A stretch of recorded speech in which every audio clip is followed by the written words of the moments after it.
श्रीनवग्रहस्तोत्रम् जपाकुसुम संकासं काश्यपेयं महाद्युतिं तमोरिं सर्वपापघ्नं प्रणतोऽस्मि दिवाकरं दधिशङ्खतुषाराभं क्षीरोदार्णवसम्भवं नमामि शशिनं सोमं शम्भोर्मुकुटभूषणं धरणीगर्भसम्भूतं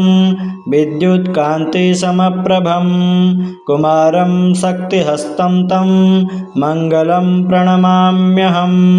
प्रियङ्गुकलिकाश्यामं रूपेण प्रतिमं बुधं सौम्यं सौम्यगुणोपेतं तं बुधं प्रणमाम्यहं देवानां च ऋषीणां च गुरुं काञ्चनसन्निभं बुद्धिभूतं त्रिलोकेशं तं नमामि बृहस्पतिं हेमकुन्दमृणालाभं दैत्यानां परमं गुरुं सर्वशास्त्रप्रवक्तारं भार्गवं प्रणमाम्यहं नीलाञ्जनसमाभासं रविपुत्रं यमाग्रजं छायामार्तण्डसम्भूतं तं नमामि शनैश्चरम् अर्धकायं महावीर्यं चन्द्रादित्यविमर्दनं सिंहिकागर्भसम्भूतं तं राहुं प्रणमाम्यहं पलाशपुष्पसङ्काशं तारकाग्रहमस्तकं रौद्रं रौद्रात्मकं घोरं तं केतुं प्रणमाम्यहम् इति व्यासमुखोद्गीतं यः पठेत् सुसमाहितः दिवा वा यदि वा रात्रौ विघ्नशान्तिर्भविष्यति नरनारीनृपाणां च भवेद्दुःस्वप्ननाशनम् ऐश्वर्यमतुलं तेषामारोग्यं पुष्टिः जपाकुसुम संकासं काश्यपेयं महाद्युतिं तमोरिं सर्वपापघ्नं प्रणतोऽस्मि दिवाकरं दधिशङ्खतुषाराभं क्षीरोदार्णवसम्भवं नमामि शशिनं सोमं शम्भोर्मुकुटभूषणं धरणीगर्भसम्भूतं विद्युत्कान्तिसमप्रभं कुमारं शक्तिहस्तं तं मङ्गलं प्रणमाम्यहं प्रियङ्गुकलिकाश्यामं रूपेण प्रतिमं बुधं सौम्यं सौम्यगुणोपेतं तं बुधं प्रणमाम्यहं देवानां च ऋषीणां च गुरुं काञ्चनसन्निभं बुद्धिभूतं त्रिलोकेशं तं नमामि बृहस्पतिं हेमकुन्दमृणालाभं दैत्यानां परमं गुरुं सर्वशास्त्रप्रवक्तारं भार्गवं प्रणमाम्यहं नीलाञ्जनसमाभासं रविपुत्रं यमाग्रजं छायामार्तण्डसम्भूतं तं नमामि शनैश्चरम् अर्धकायं महावीर्यं चन्द्रादित्यविमर्दनं सिंहिकागर्भसम्भूतं तं राहुं प्रणमाम्यहं पलाशपुष्पसङ्काशं तारकाग्रहमस्तकं रौद्रं रौद्रात्मकं घोरं तं केतुं प्रणमाम्यहम् इति व्यासमुखोद्गीतं यः पठेत् सुसमाहितः दिवा वा यदि वा रात्रौ विघ्नशान्तिर्भविष्यति नरनारीनृपाणां च भवेद्दुःस्वप्ननाशनम् ऐश्वर्यमतुलं तेषामारोग्यं पुष्टिः जपाकुसुम संकासं काश्यपेयं महाद्युतिं तमोरिं सर्वपापघ्नं प्रणतोऽस्मि दिवाकरं दधिशङ्खतुषाराभं क्षीरोदार्णवसम्भवं नमामि शशिनं सोमं शम्भोर्मुकुटभूषणं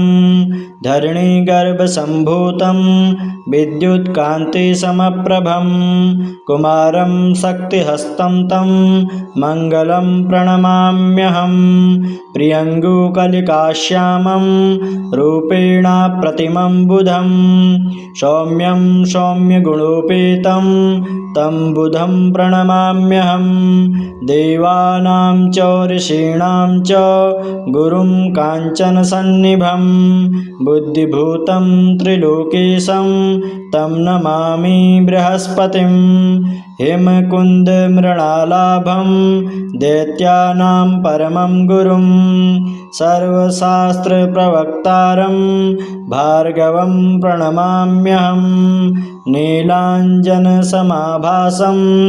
रविपुत्रं यमाग्रजं छायामार्तण्डसम्भूतं तं नमामि शनैश्चरम् अर्धकायं महावीर्यं चन्द्रादित्यविमर्दनं सिंहिकागर्भसम्भूतं तं राहुं प्रणमाम्यहं पलाशपुष्पसङ्काशं तारकाग्रहमस्तकं रौद्रं रौद्रात्मकं घोरं तं केतुं प्रणमाम्यहम् इति व्यासमुखोद्गीतं यः पठेत् सुसमाहितः दिवा वा यदि वा रात्रौ विघ्नशान्तिर्भविष्यति नरनारी नृपाणां च भवेद्दुःस्वप्ननाशनम् ऐश्वर्यमतुलं तेषामारोग्यं पुष्टिः जपाकुसुम संकाशं काश्यपेयं महाद्युतिं तमोरिं सर्वपापघ्नं प्रणतोऽस्मि दिवाकरं दधिशङ्खतुषाराभं क्षीरोदार्णवसम्भवं नमामि शशिनं सोमं शम्भोर्मुकुटभूषणं धरणीगर्भसम्भूतं विद्युत्कान्तिसमप्रभं कुमारं शक्तिहस्तं तं मङ्गलं प्रणमाम्यहं प्रियङ्गुकलिकाश्यामं रूपेण प्रतिमं बुधं सौम्यं सौम्यगुणोपेतं तं बुधं प्रणमाम्यहं देवानां च ऋषीणां च गुरुं काञ्चनसन्निभं बुद्धिभूतं त्रिलोकेशं तं नमामि बृहस्पतिं हेमकुन्दमृणालाभं दैत्यानां परमं गुरुं सर्वशास्त्रप्रवक्तारं भार्गवं प्रणमाम्यहं नीलाञ्जनसमाभासं रविपुत्रं यमाग्रजं छायामार्तण्डसम्भूतं तं नमामि शनैश्चरम् अर्धकायं महावीर्यं चन्द्रादित्यविमर्दनं सिंहिकागर्भसम्भूतं तं राहुं प्रणमाम्यहं पलाशपुष्पसङ्काशं तारकाग्रहमस्तकं रौद्रं रौद्रात्मकं घोरं तं केतुं प्रणमाम्यहम् इति व्यासमुखोद्गीतं यः पठेत् सुसमाहितः दिवा वा यदि वा रात्रौ विघ्नशान्तिर्भविष्यति नरनारी नृपाणां च भवेद्दुःस्वप्ननाशनम् ऐश्वर्यमतुलं तेषामारोग्यं पुष्टिः जपाकुसुम संकाशं काश्यपेयं महाद्युतिं तमोरिं सर्वपापघ्नं प्रणतोऽस्मि दिवाकरं दधिशङ्खतुषाराभं क्षीरोदार्णवसम्भवं नमामि शशिनं सोमं शम्भोर्मुकुटभूषणं धरणीगर्भसम्भूतं विद्युत्कान्तिसमप्रभं कुमारं शक्तिहस्तं तं मङ्गलं प्रणमाम्यहं प्रियङ्गुकलिकाश्यामं श्यामं रूपेण प्रतिमं बुधं सौम्यं सौम्यगुणोपेतं तं बुधं प्रणमाम्यहं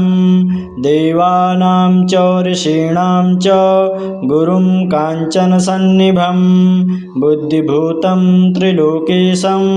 तं नमामि बृहस्पतिं हेमकुन्दमृणालाभं दैत्यानां परमं गुरुं सर्वशास्त्रप्रवक्तारं भार्गवं प्रणमाम्यहं नीलाञ्जनसमाभासं रविपुत्रं यमाग्रजं छायामार्तण्डसम्भूतं तं नमामि शनैश्चरम् अर्धकायं महावीर्यं चन्द्रादित्यविमर्दनं सिंहिकागर्भसम्भूतं तं राहुं प्रणमाम्यहं पलाशपुष्पसङ्काशं तारकाग्रहमस्तकं रौद्रं रौद्रात्मकं घोरं तं केतुं प्रणमाम्यहम् इति व्यासमुखोद्गीतं यः पठेत् सुसमाहितः दिवा वा यदि वा रात्रौ विघ्नशान्तिर्भविष्यति नरनारी नृपाणां च भवेत् दुःस्वप्ननाशनम् ऐश्वर्यमतुलं तेषामारोग्यं पुष्टि जपाकुसुम सङ्काशं काश्यपेयं महाद्युतिं तमोरिं सर्वपापघ्नं प्रणतोऽस्मि दिवाकरं दधिशङ्खतुषाराभं क्षीरोदार्णवसम्भवं नमामि शशिनं सोमं शम्भोर्मुकुटभूषणं धरणीगर्भसम्भूतं विद्युत्कान्तिसमप्रभं कुमारं शक्तिहस्तं तं मङ्गलं प्रणमाम्यहं प्रियङ्गुकलिकाश्यामं रूपेण प्रतिमं बुधं सौम्यं सौम्यगुणोपेतं तं बुधं प्रणमाम्यहं देवानां च ऋषीणां च गुरुं काञ्चनसन्निभं बुद्धिभूतं त्रिलोकेशं तं नमामि बृहस्पतिं हेमकुन्दमृणालाभं दैत्यानां परमं गुरुं सर्वशास्त्रप्रवक्तारं भार्गवं प्रणमाम्यहं नीलाञ्जनसमाभासं रविपुत्रं यमाग्रजं छायामार्तण्डसम्भूतं तं नमामि शनैश्चरम् अर्धकायं महावीर्यं चन्द्रादित्यविमर्दनं सिंहिकागर्भसम्भूतं तं राहुं प्रणमाम्यहं पलाशपुष्पसङ्काशं तारकाग्रहमस्तकं रौद्रं रौद्रात्मकं घोरं तं केतुं प्रणमाम्यहम् इति व्यासमुखोद्गीतं यः पठेत् सुसमाहितः दिवा वा यदि वा रात्रौ विघ्नशान्तिर्भविष्यति नरनारी नृपाणां च भवेत् दुःस्वप्ननाशनम् ऐश्वर्यमतुलं तेषामारोग्यं पुष्टिः जपाकुसुम सङ्काशं काश्यपेयं महाद्युतिं तमोरिं सर्वपापघ्नं प्रणतोऽस्मि दिवाकरं दधिशङ्खतुषाराभं क्षीरोदार्णवसम्भवं नमामि शशिनं सोमं शम्भोर्मुकुटभूषणं धरणीगर्भसम्भूतं विद्युत्कान्तिसमप्रभं कुमारं शक्तिहस्तं तं मङ्गलं प्रणमाम्यहं प्रियङ्गुकलिकाश्यामं रूपेण प्रतिमं बुधं सौम्यं सौम्यगुणोपेतं तं बुधं प्रणमाम्यहं देवानां च ऋषीणां च गुरुं काञ्चनसन्निभं बुद्धिभूतं त्रिलोकेशं तं नमामि बृहस्पतिं हेमकुन्दमृणालाभं दैत्यानां परमं गुरुं सर्वशास्त्रप्रवक्तारं भार्गवं प्रणमाम्यहं नीलाञ्जनसमाभासं रविपुत्रं यमाग्रजं छायामार्तण्डसम्भूतं तं नमामि शनैश्चरम् अर्धकायं महावीर्यं चन्द्रादित्यविमर्दनं सिंहिकागर्भसम्भूतं तं राहुं प्रणमाम्यहं पलाशपुष्पसङ्काशं तारकाग्रहमस्तकं रौद्रं रौद्रात्मकं घोरं तं केतुं प्रणमाम्यहम् इति व्यासमुखोद्गीतं यः पठेत् सुसमाहितः दिवा वा यदि वा रात्रौ विघ्नशान्तिर्भविष्यति नरनारीनृपाणां च भवेद्दुःस्वप्ननाशनम् ऐश्वर्यमतुलं तेषामारोग्यं पुष्टिः जपाकुसुम संकाशं काश्यपेयं महाद्युतिं तमोरिं सर्वपापघ्नं प्रणतोऽस्मि दिवाकरं दधिशङ्खतुषाराभं क्षीरोदार्णवसम्भवं नमामि शशिनं सोमं शम्भोर्मुकुटभूषणं धरणीगर्भसम्भूतं विद्युत्कान्तिसमप्रभं कुमारं शक्तिहस्तं तं मङ्गलं प्रणमाम्यहं प्रियङ्गुकलिकाश्यामं रूपेण प्रतिमं बुधं सौम्यं सौम्यगुणोपेतं तं बुधं प्रणमाम्यहं देवानां च ऋषीणां च गुरुं काञ्चनसन्निभं बुद्धिभूतं त्रिलोकेशं तं नमामि बृहस्पतिं हेमकुन्दमृणालाभं दैत्यानां परमं गुरुं सर्वशास्त्रप्रवक्तारं भार्गवं प्रणमाम्यहं नीलाञ्जनसमाभासं रविपुत्रं यमाग्रजं छायामार्तण्डसम्भूतं तं नमामि शनैश्चरम् अर्धकायं महावीर्यं चन्द्रादित्यविमर्दनं सिंहिकागर्भसम्भूतं तं राहुं प्रणमाम्यहं पलाशपुष्पसङ्काशं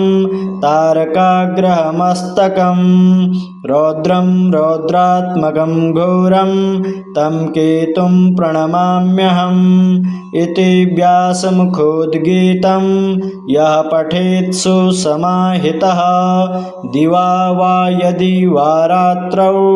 विघ्नशान्तिर्भविष्यति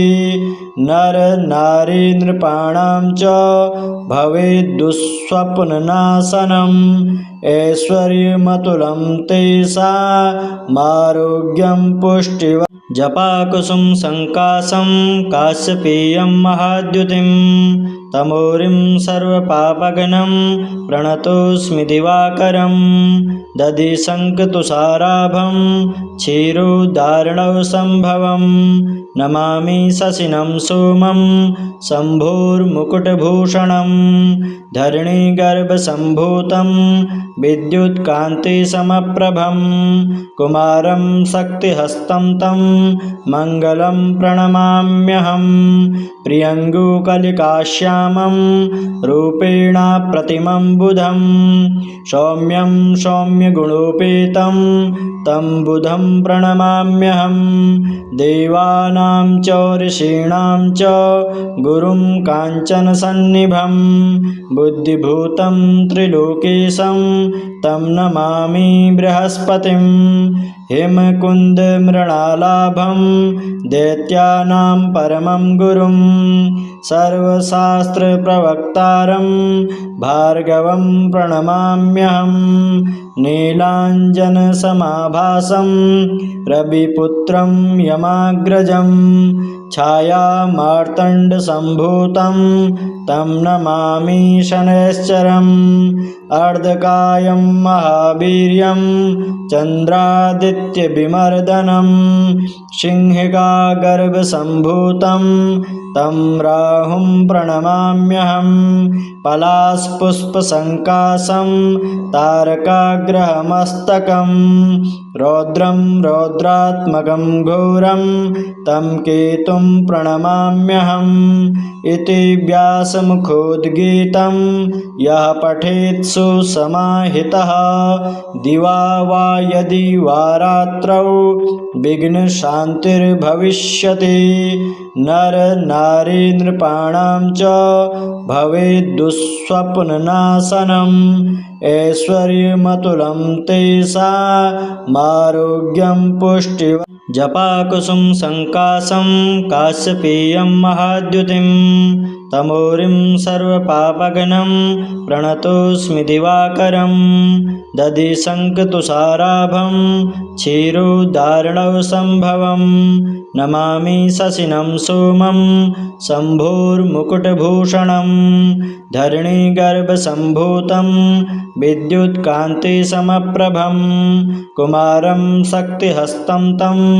मङ्गलं प्रणमाम्यहं प्रियङ्गुकलिकाश्यामं रूपेणाप्रतिमं बुधं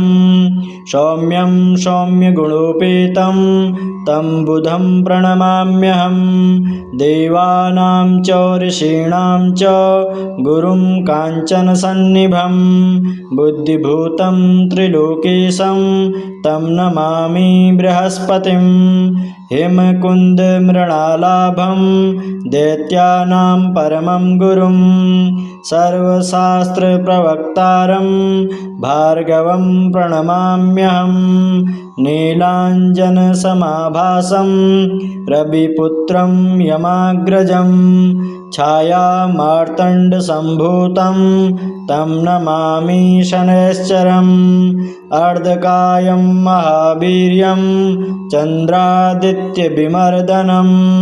सिंहिका गर्भसम्भूतं तं राहुं प्रणमाम्यहं पलाशपुष्पसङ्काशं तारकाग्रहमस्तकं रौद्रं रौद्रात्मकं घोरं तं केतुं प्रणमाम्यहम् इति व्यासमुखोद्गीतं यः पठेत् सुसमाहितः दिवा वा यदि वा रात्रौ विघ्नशान्तिर्भविष्यति नरनारी नृपाणां च भवेद्दुःस्वप्ननाशनम् ऐश्वर्यमतुलं तेषामारोग्यं पुष्टिः जपाकुसुम संकाशं काश्यपेयं महाद्युतिं तमोरिं सर्वपापघ्नं प्रणतोऽस्मि दिवाकरं दधिशङ्खतुषाराभं क्षीरोदार्णवसम्भवं नमामि शशिनं सोमं शम्भोर्मुकुटभूषणं धरणीगर्भसम्भूतं विद्युत्कान्तिसमप्रभं कुमारं शक्तिहस्तं तं मङ्गलं प्रणमाम्यहं प्रियङ्गुकलिकाश्यामं रूपेणाप्रतिमं बुधं सौम्यं सौम्यगुणोपेतं तं बुधं प्रणमाम्यहं देवानां च ऋषीणां च गुरुं काञ्चनसन्निभं बुद्धिभूतं त्रिलोकेशं तं नमामि बृहस्पतिं हेमकुन्दमृणालाभं दैत्यानां परमं गुरुं सर्वशास्त्रप्रवक्तारं भार्गवं प्रणमाम्यहं नीलाञ्जनसमाभासं रविपुत्रं यमाग्रजं छायामार्तण्डसम्भूतं तं नमामि शनैश्चरम् अर्धकायं महावीर्यं चन्द्रादित्यविमर्दनं सिंहिका गर्भसम्भूतं तं राहुं प्रणमाम्यहं पलाशपुष्पसङ्काशं तारकाग्रहमस्तकं रौद्रं रौद्रात्मकं घोरं तं केतुं प्रणमाम्यहम् इति व्यासमुखोद्गीतं यः पठेत् सुसमाहितः दिवा वा यदि वा रात्रौ विघ्नशान्तिर्भविष्यति नरनारी नृपाणां च भवेद्दुःस्वप्ननाशनम् ऐश्वर्यमतुलं तेषामारोग्यं पुष्टिः जपाकुसुम संकाशं काश्यपेयं महाद्युतिं तमोरिं सर्वपापघ्नं प्रणतोऽस्मि दिवाकरं दधिशङ्खतुषाराभं क्षीरोदार्णवसम्भवं नमामि शशिनं सोमं शम्भोर्मुकुटभूषणं धरणीगर्भसम्भूतं विद्युत्कान्तिसमप्रभं कुमारं शक्तिहस्तं तं मङ्गलं प्रणमाम्यहं प्रियङ्गुकलिकाश्यामं रूपेण प्रतिमं बुधं सौम्यं सौम्यगुणोपेतं तं बुधं प्रणमाम्यहं देवानां च ऋषीणां च गुरुं काञ्चनसन्निभं बुद्धिभूतं त्रिलोकेशं तं नमामि बृहस्पतिं हेमकुन्दमृणालाभं दैत्यानां परमं गुरुं सर्वशास्त्रप्रवक्तारं भार्गवं प्रणमाम्यहं नीलाञ्जनसमाभासं रविपुत्रं यमाग्रजं छायामार्तण्डसम्भूतं तं नमामि शनैश्चरम् अर्धकायं महावीर्यं चन्द्रादित्यविमर्दनं सिंहिकागर्भसम्भूतं तं राहुं प्रणमाम्यहं पलाशपुष्पसङ्काशं तारकाग्रहमस्तकं रौद्रं रौद्रात्मकं घोरं तं केतुं प्रणमाम्यहम् इति व्यासमुखोद्गीतं यः पठेत् सुसमाहितः दिवा वा यदि वा रात्रौ विघ्नशान्तिर्भविष्यति नरनारी नृपाणां च भवेद्दुःस्वप्ननाशनम् ऐश्वर्यमतुलं तेषामारोग्यं पुष्टिः